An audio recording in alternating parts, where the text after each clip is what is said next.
This is probably the first second-order differential equation you'll be asked to solve, and it's about as simple as possible while still being second order. So it's constant coefficients, so it has a, b, and c here are constants. They don't contain x's. It's linear, so right, it's something times y double prime plus something times y prime plus something times y. It's called homogeneous, which means it doesn't really have any terms that aren't attached to y. And so not even, 4 and -7. It's 0. There's nothing. That's 0 from the right-hand side. And yeah, it's about the simplest second-order ordinary difference equation that you could write down.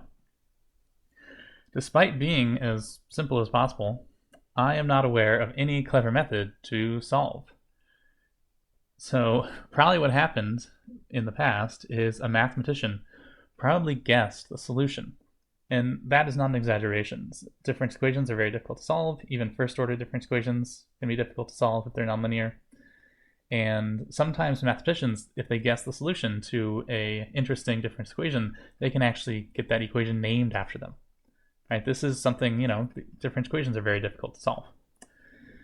And so the person probably, they guessed this thing here. They guessed y equals e to the rx. And by the way, students don't usually like that they, are using a guess, but don't worry, this is the guess you'll always use. You don't have to come up with your own guess every time. It's always going to be this. But y equals e to the rx, where r is a constant. It's not a function of x. So let's see what happens when you plug that in. So if I calculate y prime, well, that's going to be an r pops down, so we get r e to the rx. And then y double prime, another r will pop down, so that'll be r squared e to the rx. And then it'll be a little intuitive why this might work. So if we look at the differential equation, a y double prime plus b y prime plus c y equals 0.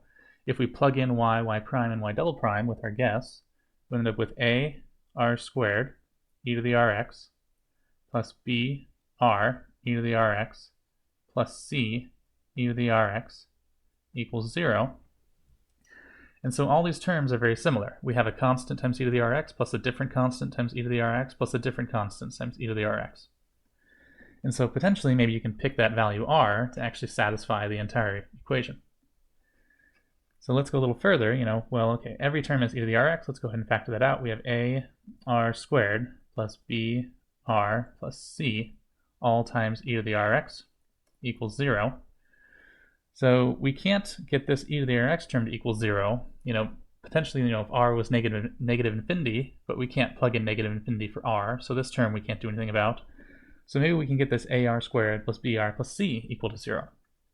And that seems somewhat plausible. You can pick r just right to cancel everything out, so you get 0 times e to the rx equals 0.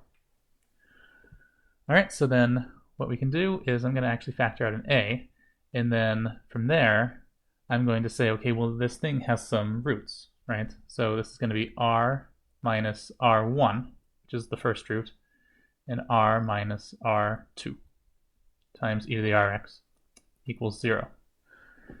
So if r equals r1, the first root, first, or r equals r2, the second root,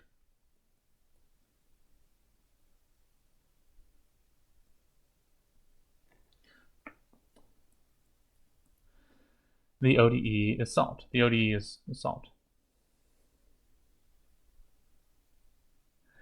And that's the idea.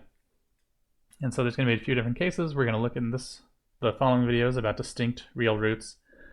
But we'll see why this works with some numbers, not just letters A, B, and C, and get an intuition of how to do this.